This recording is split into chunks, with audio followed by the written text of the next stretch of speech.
যেদিন বিপত্তি হয়েছিল সেদিন কার্নিভ্যাল ছিল, যে কোনো বিপত্তি হলে 48 ঘন্টা সময় দিতে হয়। সেদিন ওনার গেস্ট ছিল, ফরেন গেস্ট ছিল, এইসব অভিভাবকমূলক কথা বলছেন। ওনার প্রায়োরিটিটা কি তো মানুষ দেখতে পাচ্ছে। কলকাতাতে এত বড় বিপর্যয়ের পরে বাড়ি থেকে বেরোননি, একটাও মৃত পরিবারের সঙ্গে 12 জনের সঙ্গে কারোর সঙ্গে দেখা করেছে। ওনার একজন মন্ত্রী আছে যিনি 50% লোককে উর্দুতে কথা বলাতে চান, তিনি একজনের বাড়িতে গেছেন। নাটকবাজি লোক জানে না। উনি এখানে নাচবেন বলে রেড রোডে, সেই জন্য তার প্রায়োরিটি 1 ছিল নাচতে হবে। টালিগঞ্জের কিছু চটি চাটাকে নিয়ে নাচতে হবে। কিছুজনকে জোর করে এনেছে, আর কিছুজন সেবা নিতে উচ্ছিষ্ট গ্রহণ করতে এসেছে। বারবার আদিবাসী নেতারা আক্রান্ত হচ্ছে, ওনাদের দলে আক্রান্ত হচ্ছে। তৃণমূল বলে তারা আদিবাসী প্রেমী, সেটা কি ভুয়ো দাবি? খগেন মুর্মুর রক্ত যদি ভুয়ো হয়ে থাকে তাহলে আমার বলার কিছু নেই। তৃণমূলের এই যে আদিবাসী প্রেমটা আদিবাসী প্রেম কি আদিবাসীদের জন্য কি করেছে সবসময় বলছে তো আদিবাসী পিটিয়ে মেরেছে ডাক্তার সোরেনকে দেবরাত, আবগারি পুলিশ।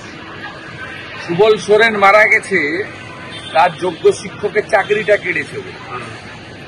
পুরুলিয়ার পাহাড়ের পর পাহাড় বেচে দিয়েছে। 30,000 মূলত আদিবাসী আর নেপালি যারা চা বাগানের শ্রমিক, তাদের কেরালা এবং আসাম যেতে বাধ্য করিয়েছে। বড় বড় কথা বলছে। খগেন মুর্মুর যে রক্ত, এই রক্তে প্রায়শ্চিত্ত মমতা ব্যানার্জিকে করতে হবে কয়েক মাস।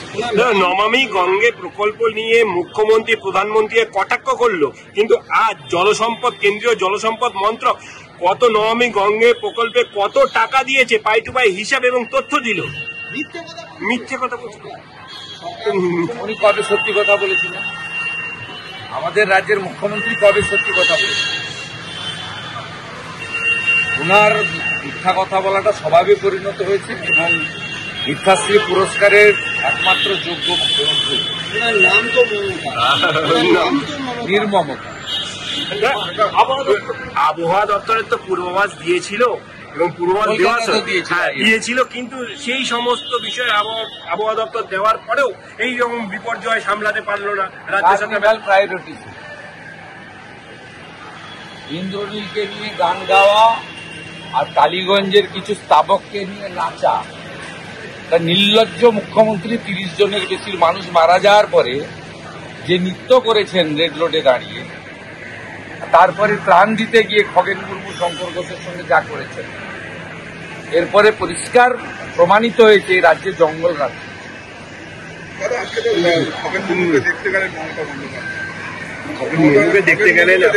তার উত্তর আমি হসপিটালের সামনে দাঁড়িয়ে দিয়েছি। ওনার এখানে হাড় ফ্র্যাকচার হয়েছে, আজকে স্ক্যান রিপোর্টে। ওনাকে 4 সপ্তাহ ওখানে রাখতে হবে হসপিটালে। ডাক্তাররা 6 সপ্তাহ টাইম নিয়েছে। যদি না করতে পারেন ট্রিটমেন্ট করে, তাহলে এখানে অপারেশন করতে হবে। আর উনি কি বলেছেন জানেন? খগেন মুর্মুকে লাগলো কি করে? গোটা পৃথিবীর লোক দেখলো যে কারা মারল। বাংলাদেশের রোহিঙ্গার বাংলাদেশি মুসলমান যারা কোচবিহারে আমার উপর মেরেছিল, SIR এদের সবার নাম বাদ যাবে, এদের সমস্ত নাম বাদ যাবে। এরা ভারতীয় নয়। আর কালকে কলকাতা হাইকোর্টে পুলিশ ইনঅ্যাকশনের ভ্যাকেশন বেঞ্চে মামলা হচ্ছে। ST কমিশন কগনিজেন্স নিয়েছে।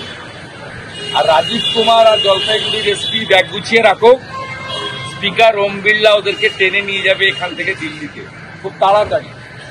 খগেন মুর্মুর কেস, শঙ্কর ঘোষের কেস আমরা ছাড়বো না, একদম নিশ্চিন্ত থাকবো। কোচবিহারের কেসেও 7 জনকে জেল খাটিয়েছি, 2 জন লোকও খাটাবো, আর এ কেসেও কাউকে ছাড়বো না, আপনি নিশ্চিন্ত থাকবেন। এখন ধরা পড়লো না, কেউ গ্রেপ্তার হলো। ধরা পড়বে কেন? বাহবা দিয়েছেন মুখ্যমন্ত্রী বাহবা দিয়েছেন। মুখ্যমন্ত্রী তো এই গুন্ডাদের উপরে আছেন, এই অবৈধ অনুপ্রবেশকারীদের সাহায্যে পশ্চিমবঙ্গে আছে, সাধারণ মানুষ নেই।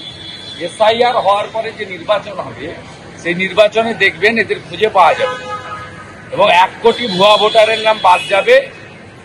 যার 99 লক্ষ মমতা ব্যানার্জিকে ভোট দিয়ে জিতিয়েছে। আজকে নির্বাচন কমিশনের 4 জন প্রতিনিধি ডেপুটি ইলেকশন কমিশনার কিছুক্ষণ পরে কালকে সিইও অফিসে ডিইওদের সঙ্গে বৈঠক আছে। এসআইআর তো বলতে গেলে হতেই চলেছে, সম্ভবত কালকে সুপ্রিম কোর্টে একটা ডেট আছে 8 তারিখ। তারপরে গোটা ভারতবর্ষে এসআইআর হওয়া উচিত এবং এসআইআর হওয়া হবে এবং যে কোনো নির্বাচনের আগে বড় ইলেকটোরাল রোল রিভিশন হয়। বিহারের ক্ষেত্র হয়েছে, পশ্চিমবঙ্গে এপ্রিলে নির্বাচন আছে, তাই এখানেও এটা হবে, এটা স্বাভাবিক। এটা মমতা ব্যানার্জির ইচ্ছায় হবে না। ইলেকশন কমিশনটা তৃণমূল কংগ্রেসের পৈতৃক সম্পত্তি নয়, সাংবিধানিক বডি, তারা নিয়ম মেনে চলে। আমাদের ভিডিও ভালো লাগলে লাইক এবং শেয়ার করুন। কমেন্ট সেকশনে গিয়ে জানান আপনাদের মতামত। আরও ভিডিও পেতে আমাদের চ্যানেল সাবস্ক্রাইব করুন এবং প্রতি মুহূর্তে খবরের আপডেট পেতে প্রেস করুন বেল আইকন।